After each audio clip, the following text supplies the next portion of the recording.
Deze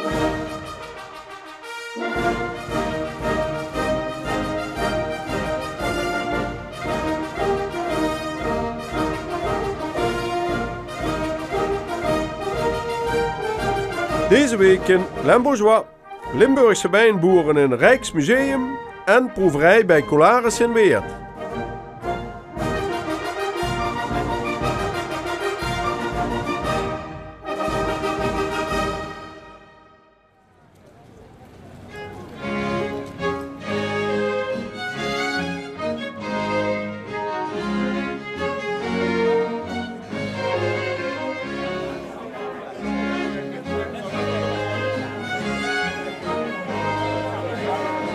We zijn hier in restaurant Rijks, dat hoort bij het Rijksmuseum in Amsterdam.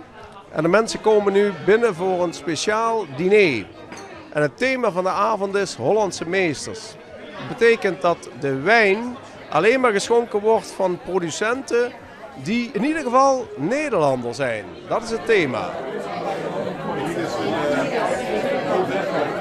Ja, dus dit is Pietershof in Teuven, de voerstreek. Juist, inderdaad, Pietershof met een Pinot Blanc Auxerrois. We gaan eens even proeven. Hè?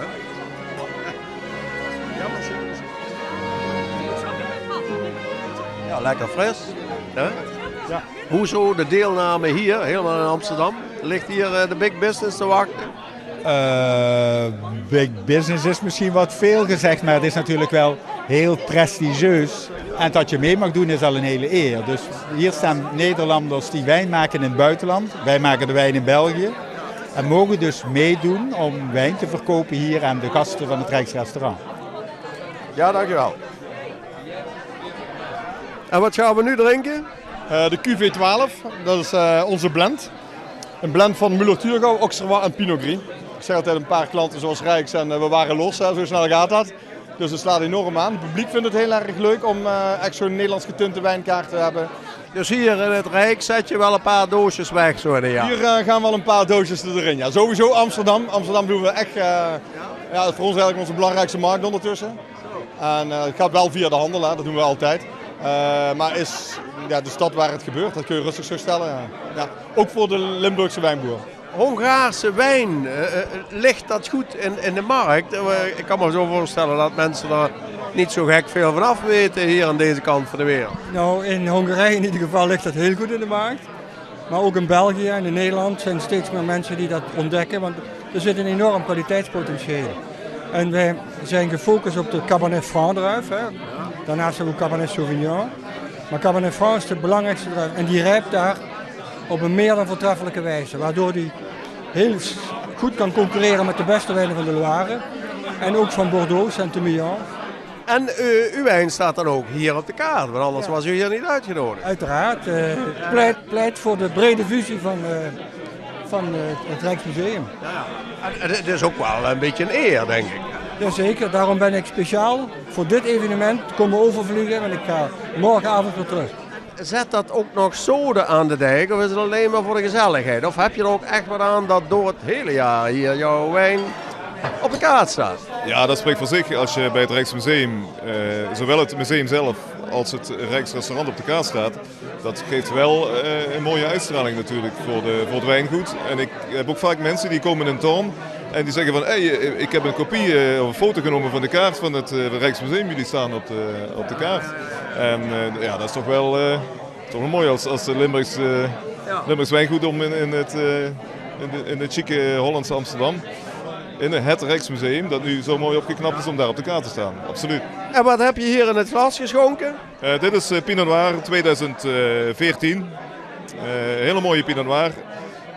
Barrique gerijpt zoals het heet. Dus heeft meer dan een jaar op houten eikenvaten gelegen. En daardoor natuurlijk die ontwikkeling meegemaakt.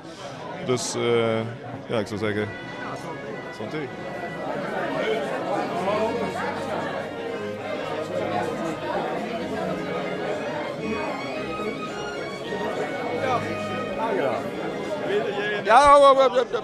Ja, de wijn van Genoels Elderen, die is toch al heel bekend. Moet die ook nog gepromoot worden in Amsterdam? Maar ja. Vandaag ben je bekend. En als je dan op je lauweren gaat rusten, dan ben je over 14 dagen niks meer waard. Zo is dat. Dus je moet in de picture blijven, hè. Aan de gang blijven, hè. Zang aan de gang, hè. En het Rijksmuseum is ook niet de eerste, de beste plek. Nee. Het is ook niet de eerste de beste wijn. Het is ook een eer dat het Rijksmuseum zo'n mooie wijn mag krijgen, hè. Ja, pas op, hè. Ja. Er gaan af en toe een paar dozen de grote rivieren over. Eén groot probleem. We hebben te weinig wijn. We hebben alle export gestopt. Exclusief een paar adressen in Amsterdam. En ja, voor de rest hebben we alle export gestopt. Niks meer naar buitenland. Terwijl jullie zoveel wijn maken. We hebben 200 restaurants in België. In Vlaanderen. En die verkopen bijna de hele productie. U maakt wijn in de streek van Ventoux. Maar u komt uit Zuid-Limburg. Uit Ulestraten, Zo, of all places. of all places. Ja. 20 jaar geleden zijn wij naar Zuid-Frankrijk vertrokken. En sindsdien zijn we wijnboer op de Menne de Marotte. Ze hebben serieus oude stokken, dus oude Grenache en Carignan. En die geven natuurlijk een hele kleine opbrengst, maar wel heel geconcentreerd. Ik proef de zon. Dat klopt. Ja, we hebben natuurlijk ietsje meer zon dan in Limburg. Ja, dankjewel. Dat is een Bordeaux, hè? Daar zitten jullie hoe lang al? We zitten daar nu vanaf 2004 in de Côte de Castillon, dat is de proeftuin van Saint-Emilion, zeg maar. En jullie wijn staat ook hier op de kaart. Ja, hij is, een van onze wijnen is huiswijn bij het Rijksrestaurant. Economisch gezien is dit voor ons heel interessant, omdat het enorme support voor ons is voor de export.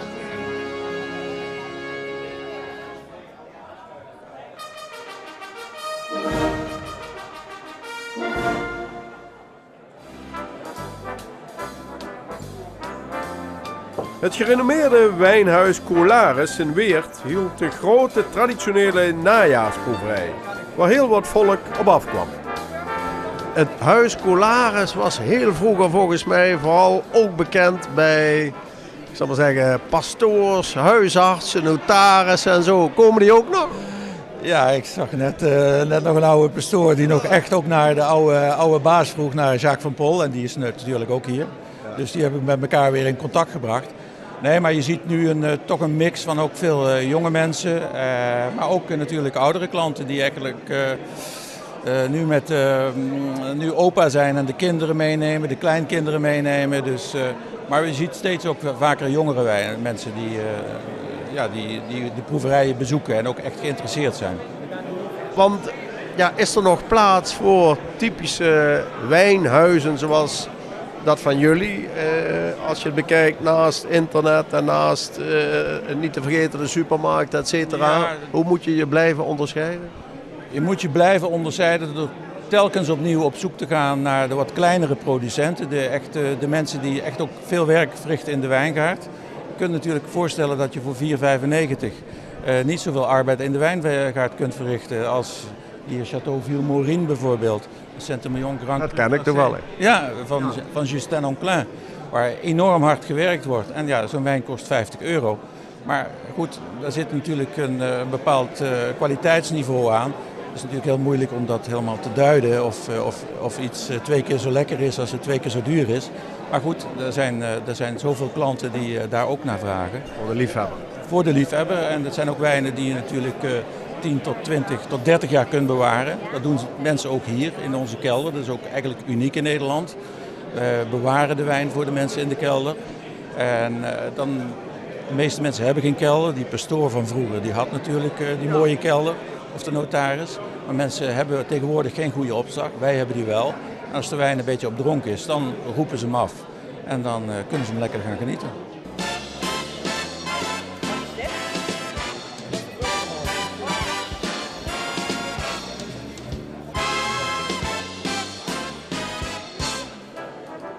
In what region you are working in Italy? We are from Friuli Venezia Giulia, northeast of Italy, 1 hour from Venice in the border with Slovenia. It's the first time your company comes to Colares, or every year? No, every year. It is now 3 years that we come. Really nice event. We have to thank Colares. Et comment ça va à Bordeaux maintenant? Par exemple, cette année? Cette année, on est très content du millésime. C'est un millésime qui a été généreux en quantité et qui va être, je pense, d'une qualité absolument superbe aussi. On n'a pas encore goûté toutes les cuves, on les écoule pour le moment, mais on s'attend à avoir une très bonne qualité aussi.